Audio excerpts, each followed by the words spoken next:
Growing concerns about the safety of the Titan. 5 crew members lost their lives when the submersible imploded at sea. One man who went on the Titan expressing his concern about the vessel's safety on an earlier voyage. Eyewitness News reporter Carlos Grande is here with that story. Carlos. Well, that's right, Mark. Days after the Titanic-bound submersible named Titan went missing deep in the Atlantic Ocean, we're still learning more about what went wrong when those 5 people who were on board were killed. And we did speak with one man who was on the inaugural voyage of the Titan with 2 of those who died. It just breaks my heart for their families. It's just very unbelievable. It's so surreal. Bill Price was on the inaugural voyage of the Titan. This is video from that time. He is one of the few people who went on that sub to the bottom of the ocean. His images from 2021 show him inside the vessel and visiting the wreck of the Titanic. Even back then, he says there were issues.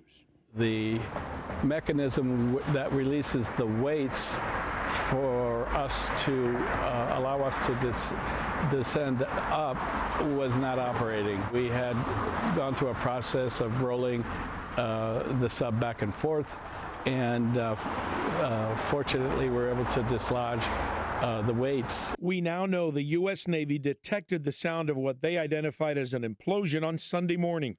It happened as the vessel was beginning its descent and in the area where the Titan lost contact with its support ship. The debris is consistent with the catastrophic loss of the pressure chamber. The 5 people on board, including the company CEO, Stockton Rush, all died.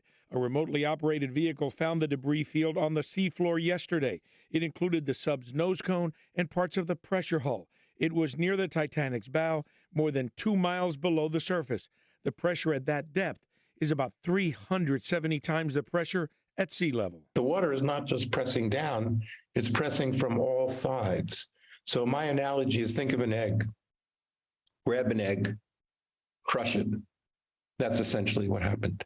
The tragedy raising questions about OceanGate's subdesign and operations. If I had to put money down on what the finding will be, the Achilles heel of the sub was the composite cylinder that was the main hull that the people were inside. It was not a charlatan scenario. It was not, a fly-by-night. It was a very sophisticated operation, and the people involved were extremely careful, very technical, and checked and double-checked and triple-checked everything. So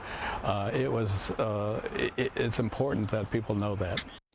And the ship that was on the surface and communicating with a submersible was a Canadian-flagged vessel. So the Transportation Safety Board of Canada is going to be part of this investigation. It says it is sending a team of investigators to get information, conduct interviews, and try to figure out the timeline of what happened. The NTSB and the Coast Guard will also be part of this investigation. I'm Carlos Grande, ABC 7 Eyewitness News. Back to you. All right. Hello, I'm Mark Brown. Get more great ABC 7 content by clicking the subscribe button for our YouTube channel. And download the ABC 7 Los Angeles streaming app on Fire TV, Android TV, Apple TV, and Roku to watch on your TV.